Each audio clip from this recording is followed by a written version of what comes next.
বন্ধুরা কথায় বলে বসে খেলে রাজার ভান্ডারও শেষ হয়, এটা কিন্তু একদমই ঠিক কথা। Good morning everyone, welcome back to my channel. কেমন আছো সবাই? আশা করি ভালো আছো, সুস্থ আছো, আর আমিও খুব ভালো আছি। আমি সুস্মিতা। আজকে একটি সুন্দর সকালে সুন্দর ব্লগে তোমাদেরকে অনেক অনেক স্বাগত আর ভালোবাসা। আশা করি আজকের ভিডিওটা ভালো লাগবে। তো দেখার পরে কিন্তু তোমরা অবশ্যই লাইক করবে, কমেন্ট করবে। তো সকালবেলা ঘুম থেকে উঠেছি আজকে 7টার সময়। আজকে 7টা বেজে গেছে ঘুম থেকে উঠতে। তো বন্ধুরা ঘুম থেকে উঠেই এই যে হাতে নিয়েছি ঝাড়ু। তো সকালবেলা আগে ঘুম থেকে উঠে ঘরগুলো ঝাড় দেবো, বাসি ঘর ঝাড় দেওয়া হয়নি। বাসি ঘর ঝাড় দেবো, তারপরে বাইরেটা ঝাড় দেবো, তারপরে যাব সবজি কাটতে। আর আজকে কি যে সবজি রান্না করব সেটাই ভাবতেছি, রাত্রিবেলা থেকে ভাবতেছি কি সবজি রান্না করব। আর বৃষ্টি হচ্ছে না কয়েকদিন ধরে, অল্প অল্প করে। তো রাত্রিবেলা না কি হয়েছে, প্রচণ্ড ঠান্ডা লেগেছিল, ফ্যান চলতেছে আর পাখিগুলোর এত আওয়াজ, সেই আওয়াজ পাখিগুলোর। তো দেখো এখনও আমাদের বাইরের গেট খোলা হয়নি। তো বাইরে রাস্তার সামনটা মানে গেটের সামনটা একটু ঝাড় দেবো। দেখো রাস্তায় কত জল জমে আছে, আর ওই রাস্তার ওই জায়গাটা না একটু নিচু ঢালু, আর ওখানেই না সব জলগুলো এসে জমে থাকে। তো একটু বৃষ্টি হলেই ওখানে জল জমে থাকে, আর জলগুলো কিন্তু বের হয় না। তো দুদিন যদি রোদ হয় তাহলে এই জলগুলো শুকিয়ে যাবে, আর যদি বৃষ্টি হয় আবার দেখবে ওই জায়গাটায় বেশি জল হবে, আর ওই দিক দিয়ে কেউ হাঁটেও না।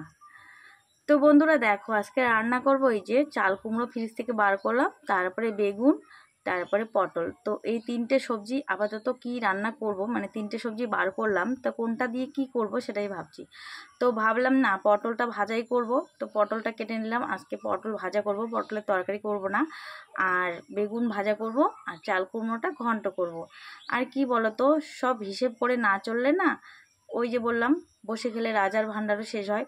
তো কী হয় বলো তো, যত জিনিস কিনবে যত খাবে তত শেষ হবে, যত কিনবে অতই শেষ হবে। বেশি করে কিনলাম জন্য বেশি করে বেশি দিন যাবে সেটা কিন্তু যায় না, আমি অনেক দেখেছি।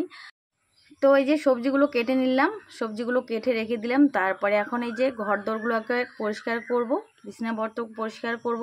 আর কি হয়েছে বলো তো, এই ঘরের জানালাগুলো একদম আমি খুলতে পারি না, এত শক্ত। কারণ এই ঘরের জানালাগুলো কম খোলা হয়, তো একটা জানালা খুলে দিই, আর এত শক্ত আমি জানালাগুলো খুলি না। তো প্রতিদিন আমার হাজব্যান্ড খোলে, তো আমি একদমই খুলি না। আর কি বলো তো, কাঠের জানালাগুলো না এরকমই হয়, কাঠের জানালাগুলো লাগানোর সময় ভালো থাকে, তারপরে কয়েক বছর গেলে রোদের মধ্যে শুকিয়ে যায়, তারপরে না কবজাগুলো ওরকম হয়ে যায়, মানে জানালাগুলো ভালো করে লাগে না।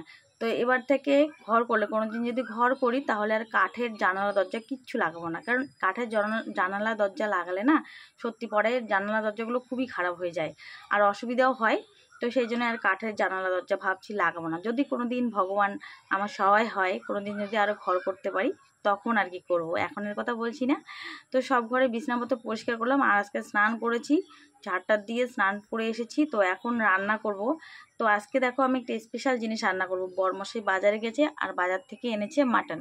তো আজকে মাটন রান্না করবে স্পেশাল জিনিস দিয়ে। দেখো আমাদের বাগানের এই নীল কচু, তোমরা তো দেখো এই জিনিসটা আমরা প্রতিদিনই প্রায় খাই। তো সত্যি এই জিনিসটা না খুবই ভালো লাগে। তো আজকে ভাবছি যে এই নীলকচু বড় বড় করে কেটে তারপরে মাংস দিয়ে রান্না করব আজকে। আলু তো দেবই, আলু দিয়ে তো প্রতিদিনই প্রায় করি, মানে যখনই মাংস করি তখনই তো আলু তো দিতেই হয়। তো আজকে একটু স্পেশালভাবে মাংসটা করব, আর সেই জন্য কিন্তু একদম বসে পড়েছি দেখো সবজি কাটতে আবার। তো এই নীলকচুর ডাঁটাটা কেটে নিয়ে আসলাম, আর মোটার দেখে নিয়ে এসেছি, একটা মোটা ডাঁটা নিয়ে এসেছি। তো এটা দেখো এখন কেটে নিলাম। আর এদিকে দেখো আমার চাল কুমড়োর সবজিও কিন্তু প্রায় আধ সিদ্ধ হয়েই গেছে, মানে এদিকে আমি সবজি করতেছি আর এদিকে সবজি কাটতেছি।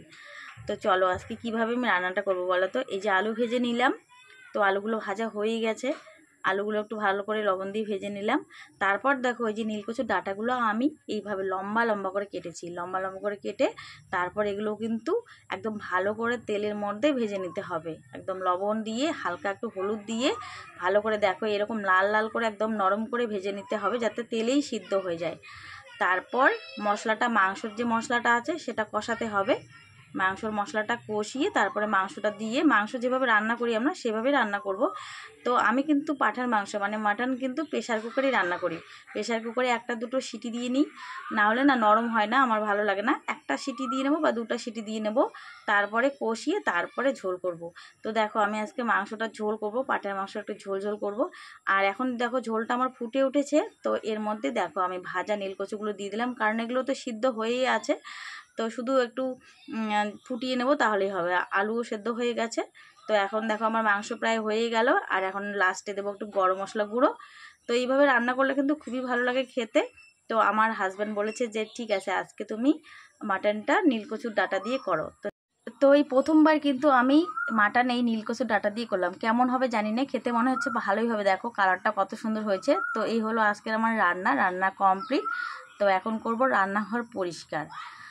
তো দেখো আজকে রান্নাঘরটা একদম ভালো করে পরিষ্কার করতে হবে, কারণ মাছ আর মাংস রান্না করলে জানোই তো কত নোংরা হয়। মাছ মাংস রান্না করলে বেশি নোংরা হয়, তবু মাছ রান্না করলে বেশি নোংরা হয়, মাংস রান্না করলে একটু কম হয়।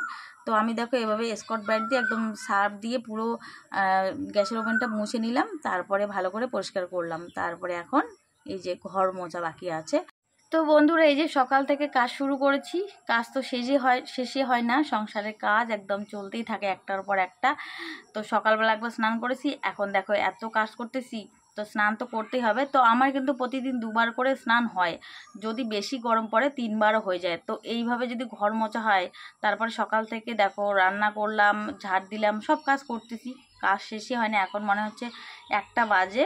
তো এই সিঁড়িটা মুছবো, আর 2টো ঘর বাকি আছে, সেই 2টো মুছে আবার স্নান করব, তারপরে কিন্তু ভাত খাবো।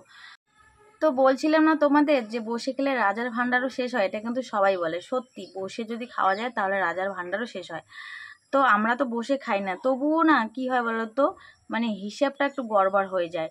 তো খাওয়া দাওয়াটা একটু বেশি হয়, বেহিসাবি খরচা হয়। তো এইভাবে চললে কিন্তু হবে না। তো আমাদের মধ্যবিত্ত সংসারে অল্প ইনকামে কিভাবে সংসার চালিয়ে, ভালোভাবে সংসার চালিয়েও কিছু টাকা সঞ্চয় করা যায়। আর সেই টাকা সঞ্চয় না করলে তো জীবনে কিছুই করতে পারবো না।